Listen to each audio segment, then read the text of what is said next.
The United States has a little more than 4% of the world population, but almost 30% of the people who have died of COVID-19 worldwide have died here.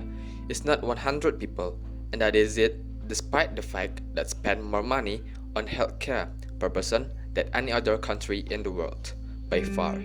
Coming up, some health workers still say almost 60 days about this pandemic. They do not have what they need to stay safe. This is Coronavirus Daily from DPR Podcast. I'm Muhammad Ihsan. Is this Thursday? May 28th. This message comes from DPR sponsor CrowdStrike. Straight clear of cyber attacks, ransomware, and data theft. Whether your employer work from home or the office, CrowdStrike is designed to stop online threats. CrowdStrike security clouds install in minutes and take effect in seconds.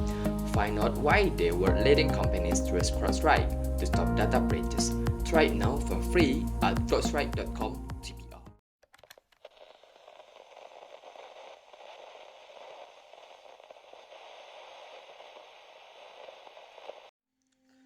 Okay, so we know most scientists are warning about a second wave this month, but now they're also talking about the possibility of a second peak this summer. What needs to be understood is this coronavirus is not the flu. Dr. Margaret is a member of the BMGA coronavirus response teams.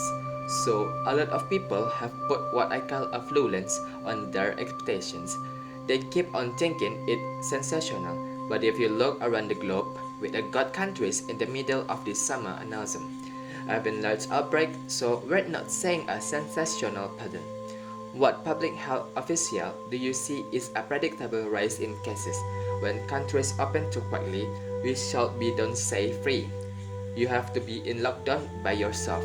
That but we're saying it carefully.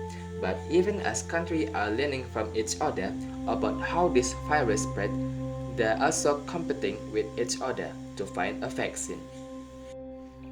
Trump administration backseat over. It's called Operation Warp Speed. The idea is to develop a coronavirus vaccine for America as soon as possible, but the science business affecting development requires international cooperation for countries, and cooperation around the world is if one country get a vaccine first, wealthy countries like the United States and China will be at the front of that line, and big drug companies will hold a lot of power. There is vaccine policy advisor with Dr. Elder Antikastek to DPR is Greg, marrying a link to his reporting on the global race for a vaccine is in.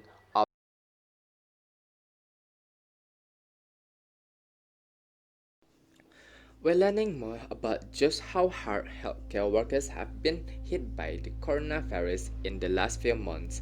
New data from the CDC show 60,000 have been infected in United States, and most 3,000 have died. Released that kind of data. 6 weeks ago, reporter Winston explained why the numbers are going up and all things considered. He's got to host Elsa Cheng. Unfortunately, the share were really big increase from when the CDC first released this number. That was in middle April. At that time, fewer than 30 healthcare workers had died and under 10,000 had been infected. Now we have 291, that in more than 60,000 affected. But if anything the real numbers are probably much higher. At CDC collect the data that person is employer in the healthcare, so the number are probably much higher. For that room confed, in fact a major nurses union has been tracking medical days in their count is much higher than 91. They counted 530 healthcare workers who died from this disease. So whatever is it clear that healthcare workers are still catching the virus for getting sick, and some are dying exposed to getting sick, still dying because yes, from the beginning of outbreak here there were lots of story about shortage of masks and gloves, or is this hospital or states getting huge shipment of supplies. So is the lack of personal protective equipment still a big problem? It is a month into the pandemic. I'm hearing from many healthcare workers. They say they still not getting enough protective equipment or they're simply having to reuse it. We're the same as Pernadi, even 12-hour shift, which is not how these products are supposed to be used and that risky. I spoke to Sandy Cortez and she's president of National Nurse United. Is the having to push for proper masks and equipment because still a scarcity. Some hospitals have its equipment locked up actually the rationing it, and she thinks that led directly to some deaths. We had a nurse in Southern California who have to respond quickly cases by COVID-19 patient has stopped breathing. So she rushed into the room using only a surgical mask, and 14 days after that incident, she died because she contact with the virus.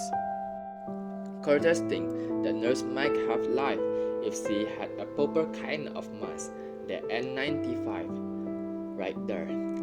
When she needed it so even, now I'm still getting notice about memorials and vigils for nurses who died from COVID-19 and protests over an adequate protection.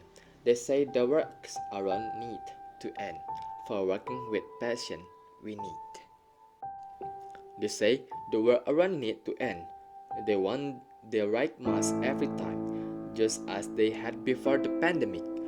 And then he say it's time for new regulation or industry standard to make that happen. That came his head of the New York State Nurse Associations, and she say when the AIDS pandemic happened, healthcare adapted with new equipment and protocol for working with patients we needed. I need to work, she say. I'll die of hunger before I die of this virus. TPR is Ihsan.